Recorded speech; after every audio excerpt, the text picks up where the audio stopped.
వాళ్ళు గర్తించుకో, విజయం మేము తీసుకుంటాం.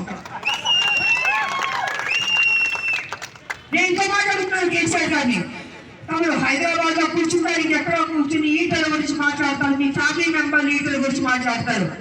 రా హుజూరాబాద్ కి రా, ప్రజల ముందు మాట్లాడు, దమ్ముంటే ధైర్యం ఉంటే మాట్లాడు. ఏ ధైర్యం లేదా, దమ్ము లేదా, ఇచ్చుకోండి. ఎక్కడో పక్కన పెట్టుకుంటాడంట, అక్కడ ప్రచారానికి రాడంట. ఎందుకు రాడంటే ఓడిపోతాను భయం భయం భయం. అందుకే నువ్వు రావట్లేదు ఇక్కడ, నువ్వు అందుకే ప్రచారం చేయట్లేదు. ఎక్కడో మీటింగ్ పెడతాడంట, ఎక్కడో ఎంతో మంది 5 లక్షలు 10 లక్షల మందితో సభ కడతాడు. ఎవడైనా సభ పెట్టేది? నువ్వు చేసిన దోపిడీ చాలా. ఇవాళ ఇండియాలో ఎక్కడో సర్వే చేసి ప్రతి రాష్ట్రంలో ముఖ్యమంత్రి ఎలాంటి వాళ్ళు, ఎవరిది బెస్ట్ చీఫ్ మినిస్టర్ అంటే మొదటి స్థానంలో ఎవరు తెలుసా? కేసీఆర్ ఉన్నాడు. దేనికంటే చెత్త ముఖ్యమంత్రిగా మొదటి స్థానంలో. ఇలాంటి ముఖ్యమంత్రి, చెత్త ముఖ్యమంత్రి, ఏమి పరిపాలన చదవాలి ముఖ్యమంత్రి, అడ్మినిస్ట్రేషన్ రాని ముఖ్యమంత్రి, మాట నిలబెట్టుకోని ముఖ్యమంత్రి, ప్రజల దగ్గర దోచిన ముఖ్యమంత్రి. ఈ ముఖ్యమంత్రి మనకు అవసరమా? నేను అడుగుతాను, ఈ ముఖ్యమంత్రి మనకు అవసరమా? మనకి సిగ్గుచారం ఉండాలి. ఈ రావణ రాజ్యం పోవాలి, రాముడు రాజ్యం రావాలి. లేదా తెలంగాణ ఉద్యమకారుల్ని, తెలంగాణ బిడ్డని నడి రోడ్లో నుంచోబెట్టి అమ్మిన వాళ్ళు అవుతాడు. ఇక చెడ్డ పేరు కావాలా? ఆ తప్పు చేస్తారా? మీరు చేయరని నాకు తెలుసు. మీరు నిలబడతారు. 36 తారీఖు ఓటింగ్కి వెళ్తారు. మొత్తం అందరూ బీజేపీ గుద్ది గుద్ది గుద్ది 2వ తారీఖు అత్యధిక మెజార్టీతో గెలిపించడం కూడా మీరే చేస్తారని నాకు ఆ నమ్మకం ఉంది.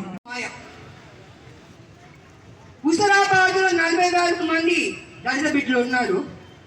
ఏ రకంగా ఓట్లు తీసుకోవచ్చు అని ఆలోచించి ఎందుకంటే ప్రజల్లోకి రాడు. రూమ్లో ఏసీ రూమ్లో కూర్చుంటాడు, ఇంకా ఆయన చేయాల్సిన కార్యక్రమాలు చేసుకుంటాడు, ఆలోచిస్తాడు. ఏ రకంగా ఎప్పుడు ఎవరిని ప్రజలను ఎలా మోసం చేయాలి, అపోజిషన్ వాళ్ళని ఎలా మోసం చేయాలి, నేను పంపించిన ఈటల రాజేంద్ర గారిని ఎలా మోసం చేయాలి, దప్ప ఎలా కొట్టాలి, ఇది ఆలోచిస్తూ ఈయన ఈ ఓట్లు ఉన్నాయి.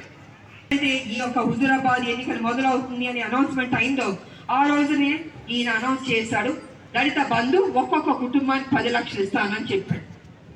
మేము అనుకున్నాం, ఒక హుజూరాబాద్ ఎందుకు దళిత బంధువు, దళిత బిడ్డలు 10 లక్షలు ఇవ్వాలంటే మొత్తం తెలంగాణ ఉన్నారు, ఎంతో అయితే కాదు, ఇక్కడ ఎందుకు అంటే ఎన్నికల కోసం, ఈ డ్రామా కోసం, ఈ ఓట్ల కోసం మీరు ఈ డ్రామా ఆడుతున్నారు మాకు తెలుసు అని ఆ రోజు మేము అన్నాం. అబ్బో ప్రతిపక్షం ఇవ్వద్దండి అని మమ్మల్ని బీజేపీ ఎన్ని మాట్లాడాలో ఆ పార్టీ టీఆర్ఎస్ పార్టీ అంది. అయిపోయింది, మేమేం మాట్లాడాం. మరి 3 నెలల క్రితం అనౌన్స్ చేసిన 3 నెలలు ఉన్నాయి కదా, 1 నెల తీసేది, 2 నెలలు ఉంటుంది. పోనీ 2 నెలలు 1 నెల తీసేది, 1 నెల ఉంది. ఆ 1 నెల ఈ యొక్క దళిత బంధు ఇచ్చుంటే వీటిలో చిత్తశుద్ధి ఉంది, దళిత పట్ల ప్రేమ ఉంది, ఆప్యాయత ఉంది, వాళ్ళ కోసం తపస్సు పడుతున్నారు, వాళ్ళు బతుకుల్లో వెలుగు నింపాలని చూస్తున్నారు అని మేము అనుకునేవాళ్ళం. కానీ నెల క్రితం కూడా చేయలేదు. అలా లాక్కుంటూ వచ్చాడు. మధ్యలో దళిత బంధు బ్యాంకులో వేసామని ఒక మెసేజ్లు వచ్చినాయి. దళిత బిడ్డలకి మెసేజ్ చూసుకున్నారు, ఓ బ్యాంకులో ఉంది వెళ్దాం అని అందరూ వెళ్ళారు, డ్రా చేసుకున్నారు. తీరా అక్కడికి వెళ్తే ఆ అమౌంట్ ఫ్రీజ్ చేశారు. ఎవరు? బ్యాంక్ వాళ్ళు. దీంట్లో బీజేపీకి, మాకు, ఈటల రాజేంద్ర గారికి, సంజయ్ గారికి, పార్టీకి, కేంద్రానికి, నాయకులకి ఎవరికి సంబంధం లేదు. 15 రోజుల క్రితం ఈ యొక్క పని జరిగింది. ఫ్రీజ్ చేశారు. మీరు ఇస్తారు, బ్యాంకులో వేసినప్పుడు రమ్మని మీరు మెసేజ్ పెట్టారు. మెసేజ్ పెట్టినప్పుడు వెళ్ళి బ్యాంకులో తీసుకోవడానికి వెళ్ళిన వెంటనే మీరు ఎందుకు ఫ్రీజ్ చేయాల్సి వచ్చిందంటే మీకు ఇవ్వడం ఇష్టం లేదు.